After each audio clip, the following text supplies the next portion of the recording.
today I'll have some tips for the new Disney Starlight Parade that's coming up on this episode 472 of WDW Prep To Go.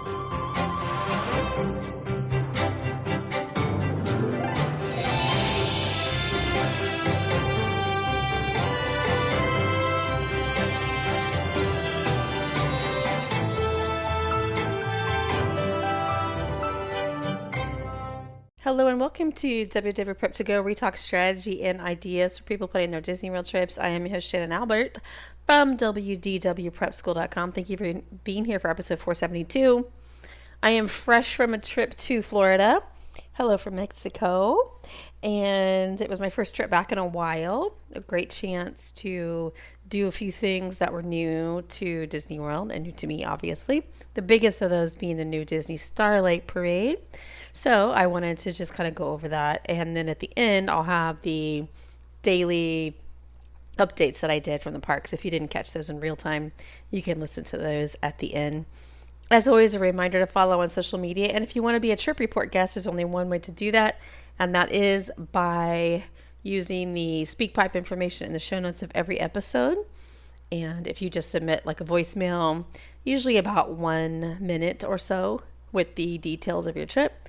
If it works out with our schedule, somebody on my team will reach out to you to get the pre-trip and the post-trip schedule. And if you're not already a patron, please feel free to join us over there.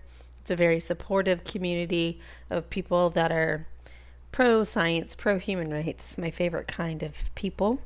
And it's one of the only civilized Disney-related Facebook groups that I've been in. So I think that there's something to being in paid communities. I started that way 20 years ago. And I think everyone just, wants it to work. Once you're a member, you want to act like a community, and that's exactly what it is. So I love it over there. Okay, so I guess let's talk about a few things related to this trip. One is that summer tends to be a low crowd time. So if it is a time that you are considering going, the crowds are just not that bad. It is also a great time for planners. So anybody listening to this would fall into that category. People don't tend to know about mobile ordering, about lightning lanes, about sort of hidden gems like Nomad Lounge or La Cava del Tequila, these kind of things. So if you're a planner, it's a great time because they're just not on the same sort of touring or knowledge level. And so it's easy to plan around them, as well as it being relatively low crowds. Now, the new Starlight Parade is going to be a bit of an exception because it's new and there is some chaos to it because of that.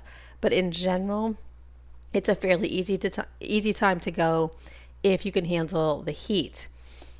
On that topic, I will say that in the last several years, I have really struggled with the heat, and that might sound wild to somebody who lived in Texas for over 20 years. But in Texas, the heat is often upwards of 100, 110 degrees with humidity in the summer.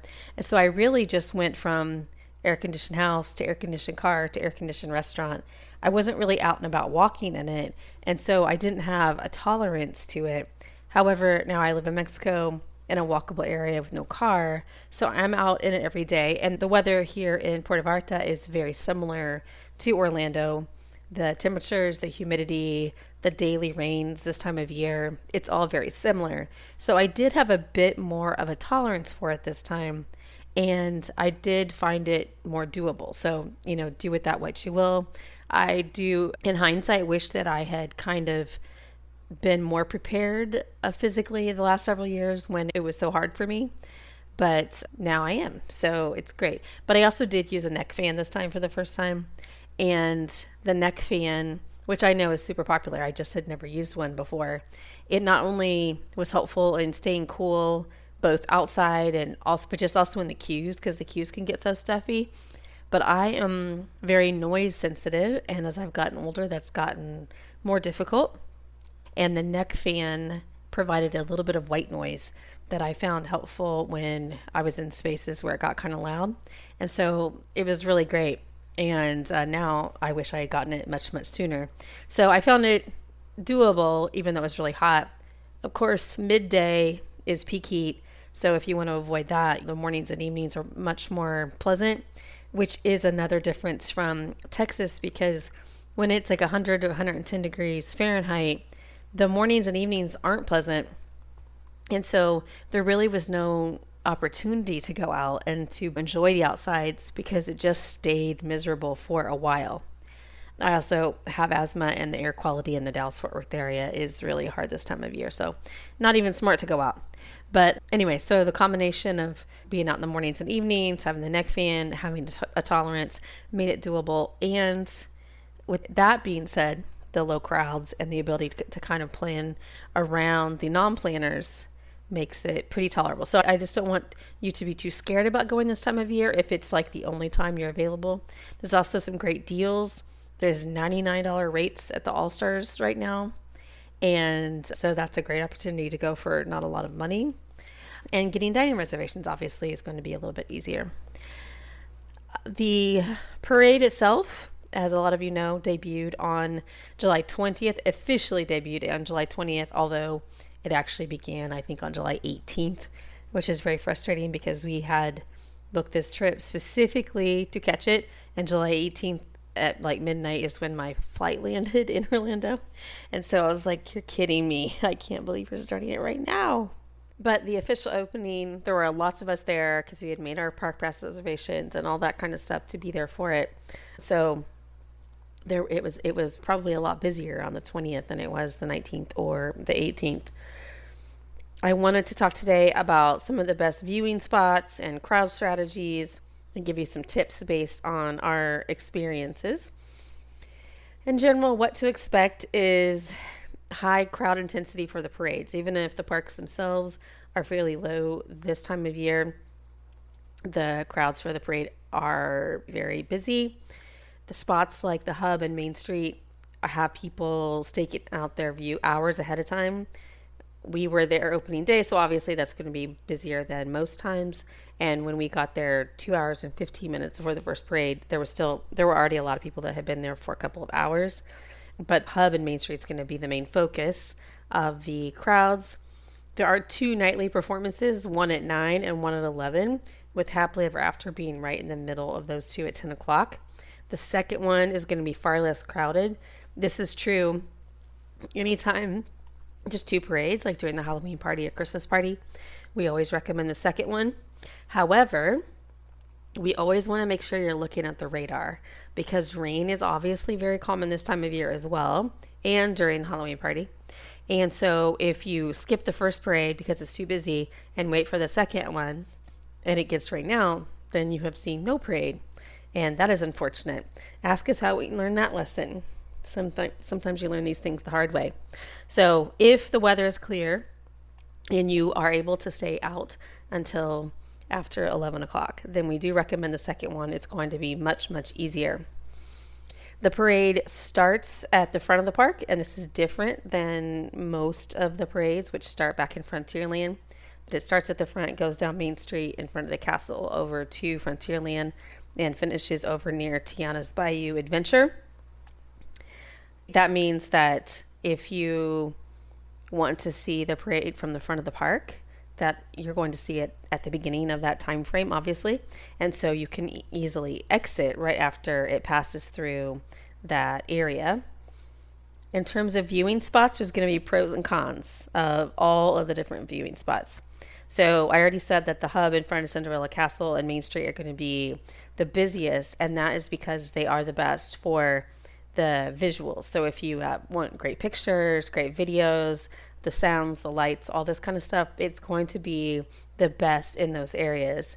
However, it is highly crowded, so you will probably want to arrive at least 60 to 90 minutes early. If you go to the outer edge of the Hub, it'll offer great views with a little space to breathe and a little bit easier to exit. In the front of the park, the Town Square train station area, this will be great for quick exits after the show.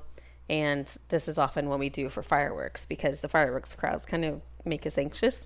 And so sometimes being right there is just easy because you just watch them and head out and you're not in the main throngs of people. If you want to see something that's a little bit more relaxed, quieter, easier to navigate, then head over to the Liberty Square Frontierland area. This is the finale for this particular parade. it will fill in slower and it'll be a lot less competitive. But you're also obviously not going to have the castle or Main Street as kind of a backdrop. But it is a much chiller way to do it, and it's something we have done many times. So in general, if you're trying to do a strategy, we do suggest choosing that 11 p.m. parade and arriving at least 60 to 90 minutes early, especially if you want to be in the hub in the Main Street area. If you want to do the front of the park or Frontierland or Liberty Square, maybe 30 to 45 minutes early, especially if it's a second show, which is obviously not as busy. I will say that one of the things that I love to do while waiting is mobile ordering. And we were watching near Casey's Corner. And so I mobile ordered Casey's Corner and went and grabbed it and brought it back.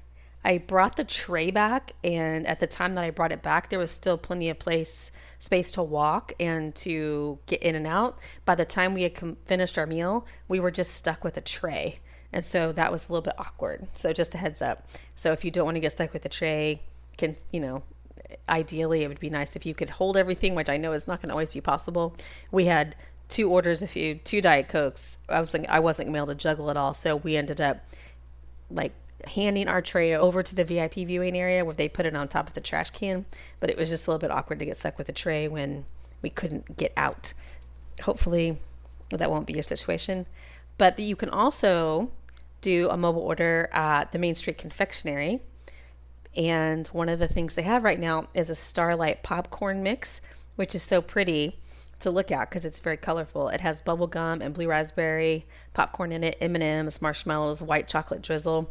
And with the mobile order, you'll save some time. And if you happen to be on Main Street, it'll be really easy to head in there to pick that up while you wait.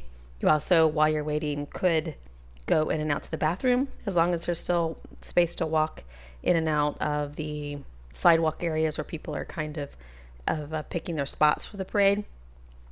There's lots of shopping opportunities, and we saw tons of people in the purples and blues of the Starlight Parade. There's logo tees, there's glow-in-the-dark wands, light-up Mickey ears, blankets, pins, all kinds of stuff. So very cute stuff available in the shops. And again, you can do mobile checkout, which saves a lot of time because definitely not a lot of people knowing how to use that, especially this time of year. So definitely look for that if you're interested in merch. You might think, well, that sounds like a lot of work for a parade. Is there any way that I can avoid it? And unfortunately, right now, there isn't a lighting lane available for viewing. There isn't a parade viewing party or paid premium offering, nothing like that. And you certainly cannot view it from outside the park. So right now, the only thing is to stake out a spot and cross your fingers. But I do think that Disney, of course, will take advantage and offer something. They used to in the olden days for parades, which there hasn't been one in 10 years. So it certainly has been a while. But I do recall getting fast passes or paying for the experience to get in kind of a roped off area to view it. If you're on a VIP tour, then you can do that. I believe the VIP tour viewing is from the top of the train station and from the garden area. The garden area that is not being used for the fireworks dessert party is used for the VIP viewing for the parade. I don't think that viewing is actually fantastic if you want photos anyway, but you certainly can avoid crowds over there. If you happen to want to do a VIP tour, you just need to make sure that your VIP tour ends at the parade time, and then you can stay there for that and the fireworks, I believe it is. So that's the only option right now, but obviously Disney is not going to leave any money on the table, and I'm sure they will offer something in the near future now that it is started officially and has proven to draw in the crowds. So to recap, the best visuals for the parade are going to be at the hub and Main Street. Just make sure you arrive early. For the best ease and fewer crowds, you're going to head over to the Frontierland or Liberty Square areas. And then for crowd avoidance, you'll want to do the second parade at 11 p.m. and or watch from the front of the park. So overall, just excited to have a parade back. I can't believe it's been 10 years. It seems like a really essential part of the parks. It used to be, and now we've got it back. I think that'll wrap up this episode. If you would like to hear the daily updates from this trip, which included not only the parade, but our visit to GO82 and seeing the new shows at Hollywood Studios, that will be right at the end of the episode. That'll wrap up this episode of WDW Prep To Go. For more information, please check the show notes in your podcast app or head to the website, WDWPrepSchool.com. Click on podcast at the top, scroll down to episode 472. Until next time, I'll see you on the site.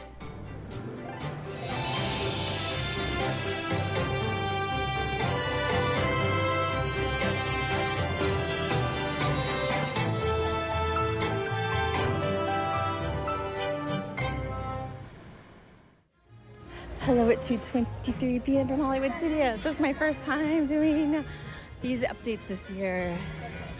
First time being Disney World this year, which is the first time I've gone 6 months in the 13 years I've been doing the website. So I'm trying to remember how it all works.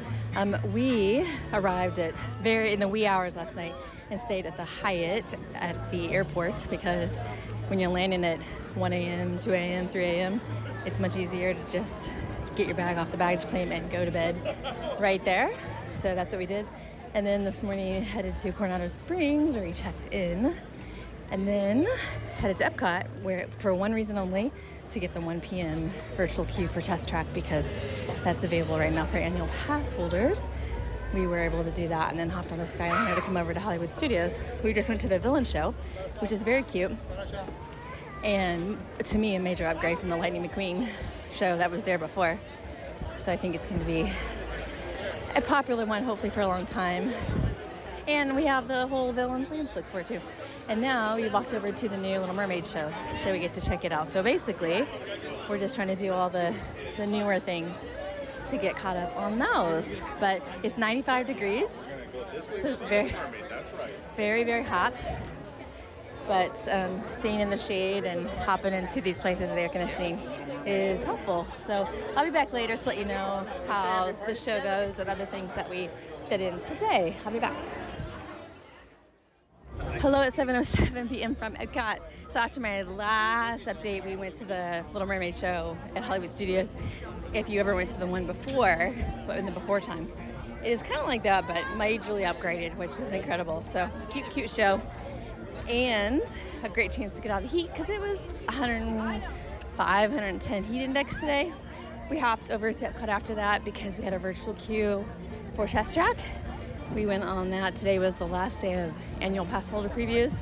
It is very different. The ride, the track is the same, but the visuals are different. So I think we liked it though. So that was pleasant. And now we are exiting Epcot, proud of ourselves after getting just a few hours of sleep and having this hot weather. We're going to a patron meetup now, which we do during our trips. If patrons happen to be here, we can meet up. If you're not already a patron, feel free to become one. If you are, make sure you check the event list for when we have those scheduled. But overall, this is a good first day for the parks. We have some park touring sort of testing coming up, as well as obviously the new parade at Magic Kingdom and that kind of stuff. So stay tuned for that.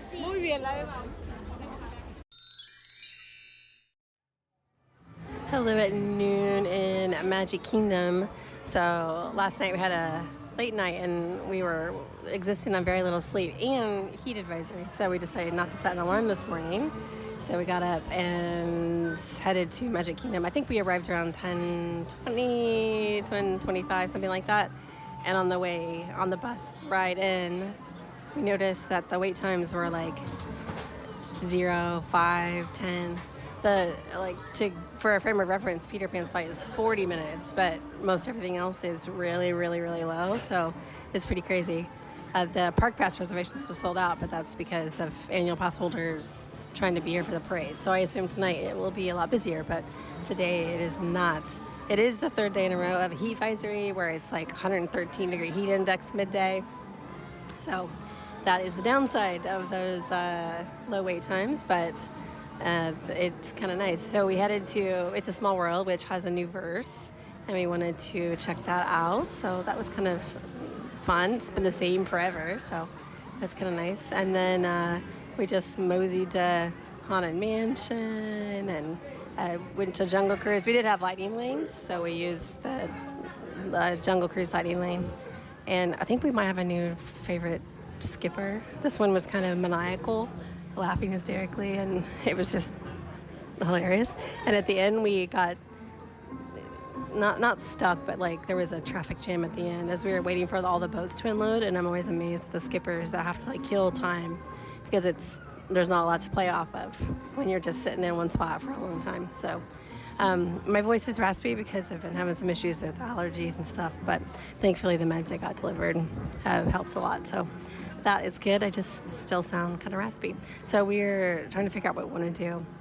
I don't think we want to be here this afternoon in the peak 113 degree heat index. So we're talking about heading over to the Polynesian, to the new tower, and having lunch at Captain Cook's, which is not in the main tower, but we can do that while we're there as well. So I think that's what we're going to do next, but we'll see. Hello at 2 o'clock from the Island Tower at the Polynesian. We left to Magic Kingdom to come visit over here, took the monorail, and went to Captain Cook's in the Polynesian, which is one of our favorite quick service. We love the nachos there, and that was delicious. And then we walked over here to the tower because we hadn't seen it in person, and now we're sitting at Wailulu, the bar and grill, having the best views and a delicious drink here, made with like pog juice and some other stuff. So it's really pretty chill vibes. But we were just talking to each other about how the access to transportation is so difficult here that it doesn't seem like a great place to stay if you want a parks-heavy trip, because it would be hard to get to the monorail, to the bus stop, whatever. It's a bit of a walk. In fact, it might be quicker just to go to the Grand Floridian. But for just like laid-back vibes, this particular spot especially seems like it'd be a great place to hang out. So maybe that's what some of the DVC people are doing when they stay here. But we are just hanging out. We just walked up and waited for a couple bar stools to open up, and that was easy enough for us. So great little menu here and drink options. And I can see the appeal of this location for a laid-back trip. We are going to head back to the resort for a little while because we're going to be at Magic Kingdom this evening for the parade. We're going to be staking out a spot for the parade pretty far in advance. So for the hottest part of the day, we're going to go chill in our hotel room and then be back to Magic Kingdom tonight. Hello, it's 7:45 p.m. from Magic Kingdom. We are sitting on the sidewalk around Casey's Corner, Main Street area. We took a break back at the hotel this afternoon because it was really hot, and we were resting up because we knew we were going to be here for the parade, maybe 2 parades tonight, we'll see. But we were trying to guess the best time to be here, and we were like, let's do about 2 hours early to find our spot. And we arrived, let's see, the parade's at 9 o'clock, and we arrived at 6:45, I think it was. And people had been staking out their spot for a long time. And we really wanted to be in the Casey's Corner area so we could kind of come and go, get a mobile order, run to the bathroom if we needed to. And we aren't even in the front row on Main Street. It is very busy. I know it won't be like this forever because it's new, and a lot of the people here are annual pass holders and people that are trying to get photos and videos, people like us. And but for now, it is very intense. So we are excited to see the parade, but that means sitting here for a while. Luckily, the heat kind of broke, so it's a little bit more comfortable than it was earlier today and yesterday.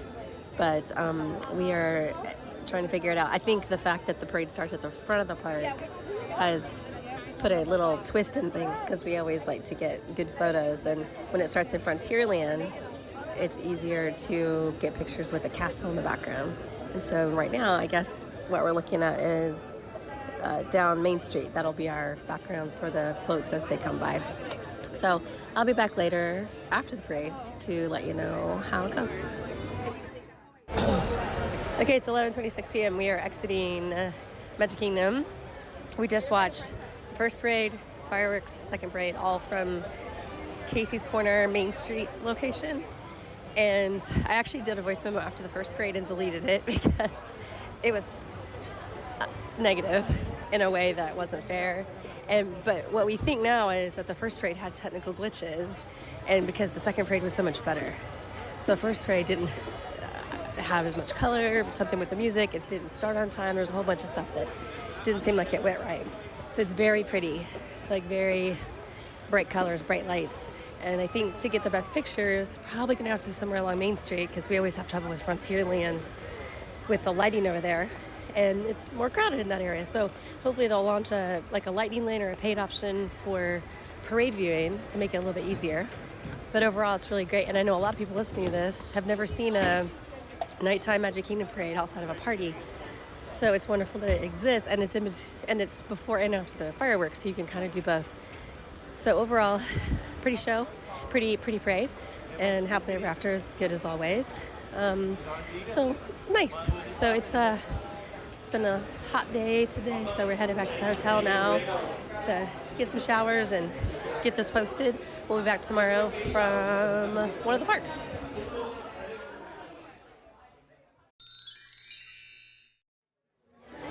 Hello from Epcot. It is 2:17 p.m. We're in the GO 82 lounge. This morning we hung out at Coronado Springs. They have a coffee bar in the Barcelona lounge on the lowest level of the tower. So we had coffee and pastries there for breakfast, and then headed to Epcot where we had some lightning lanes. And we were on Living with the Land. We were able to immediately book Soarin', and I don't think we did anything else. And then we had a GO 82 reservation. It was very tricky to find it.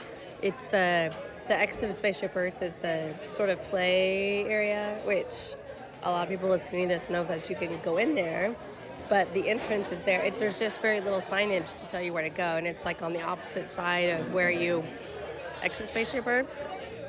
So the great combo would be to ride Spaceship Earth, and as soon as you exit, just walk across the room to go into GO 82. We're doing the opposite. We're doing GO 82 and then Spaceship Earth, but whatever. But this space is amazing. We just had some plates like hummus and a flatbread, and then we each had a drink. We aren't normally whiskey drinkers or whatever, but we decided to order off the menu, and they're really delicious. And the menu is very clear on what is a sipping drink and what is an easy drink. The views are incredible in here, and as you can tell from the sound, lots of chatter, lots of adults, a lot of couples, a lot of friend groups, that kind of thing. So this is really lovely. Love this space. So anyway, it's pretty expensive, but everything that we had was delicious, and we like the views. So love the option to have this. Kind of wish there was something like this in every park. I feel like we kind of make Nomad Lounge that, even though kids are allowed there, obviously. We kind of treat it the same with small plates, good drinks, good views, good atmosphere. But it's a great way to spend an afternoon when it's really hot outside. So we would totally do this again, and happy to have it in the park. So we're going to kind of hop around Epcot today. Lily padding is what I always call it, as we try to avoid the heat as much as possible. And I'll be back later. It's 5:07 p.m. We're exiting Epcot, but after my last update, we went on Spaceship Earth right after GO 82, which is, of course, a great combo. And then we went over to the Mexico Pavilion for La Cava and our Frozen Ever After lightning lane. An easy combo, not necessarily one that makes a lot of sense, but that's what we did. And then we got in the single rider line for Test Track because it is officially opening tomorrow, but it's just available for AMI and single rider. There was nobody in the single rider line today. I think I talk about summer travelers a lot because they just don't tend to know about different things like mobile order or dining reservations or lighting lanes, and I think single rider might be one of those too. And so that was very easy. And so we went on it again. I can't remember if I shared my thoughts the first time we rode, but it has a different look. Same track, same cars, different look, and it's pretty nice. I liked it that we were riding with people that were first timers, and they seem to all enjoy it as well. So it's just kind of a nice little refresh. But now we're headed out of the park, and we're going to head back to our resort. And one thing that's nice about staying at Coronado Springs is there are a lot of dining options. So I think that we'll probably end up having dinner there a little bit later, and that'll be the end of today.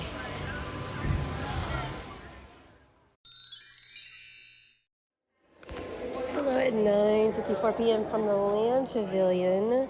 I have a lot to catch you up on, but I've been surrounded by so many people today that this is my first chance to kind of step away. So today is the opening of Test Track. So our main focus today was to test some touring out. To do that, we made sure we were on the first bus to Epcot of the day. So I'm going to throw some times at you. 9 o'clock regular opening, 8:30 early entry.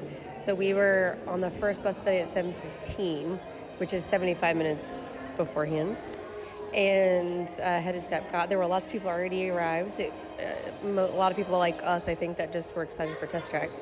And then we got in the park. Heather and I split off into two different directions. I went to Guardians first, and she went to Test Track first. We were both within the first 50 people on the rides of the day.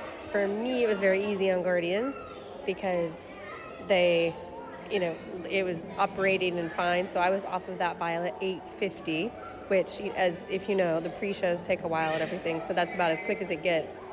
Unfortunately for Heather, Test Track opened late. It had a 20-minute delayed opening. So at 8:51, they started letting people on. I did head to Test Track after Guardians, and I got in the single rider line, which is a huge time saver.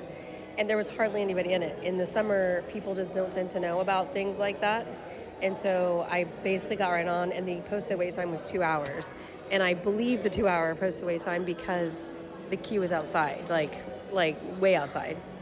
So don't forget, there's a single rider line that you can do.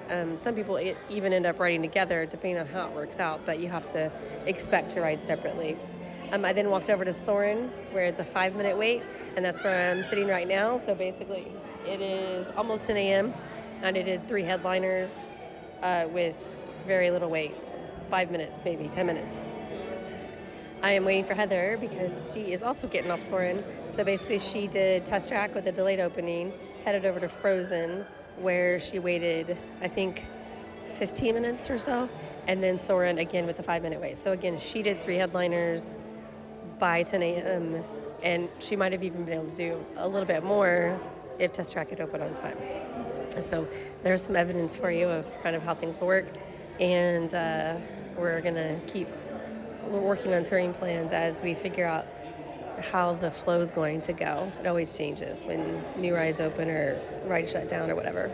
So we are going to be going to Living with the Land together. We get to ride together now, and it still has a 5-minute posted wait time, so that's easy. And then all the others that you would expect are still very low right now. So that is my update for now. I'm not sure what else we'll do, but I'll be back later. Hello at 12:45 p.m. on a bus leaving Disney Springs. I meant to do this in Disney Springs and forgot. But basically, I left Epcot. I went out the International Gateway of Epcot to Beach Club and hopped on a bus to Disney Springs because they have a whole lot of Haunted Mansion merch in the World of Disney store. The cups that kind of went a little bit viral, or they at least were spread a lot, they were sold out on the first day. Cast members said they haven't gotten any more in stock, so that's not there. But they have a lot of Haunted Mansion stuff, and since I have to fit everything in a suitcase, I was able to buy the things that will fit. So I got some kitchen towels and PJs, a shirt, a small decoration that we'll use for Halloween that I can fit. So anyway, lots of great stuff there. Kids' clothes, a hat. So anyway, that was great. And then right outside our Walt Disney is Starbucks and the mobile order. So I was able to mobile order a quick cold brew and then head back to the bus stop so that I can go back to Coronado Springs. There's a storm coming in, so I was trying to get back before any kind of rain hit. But that was a really good little trip to Disney Springs. Well worth it because of the availability of all that merch that's there. I don't know why they don't have it in more places, but it's just at World of Disney. Anyway, so we are getting close to the end of the trip here. My flight is out tomorrow early in the morning, but I'll probably have one more update today before this trip is officially wrapped up. Hello at 7:44 p.m. This will be the last update for this trip. After my last update, we are in the hotel room for a while. Heather had a lot of updating to do because she updates the articles according to the stuff that we do in the park so that we can share them on social media and email and for people that are Googling it.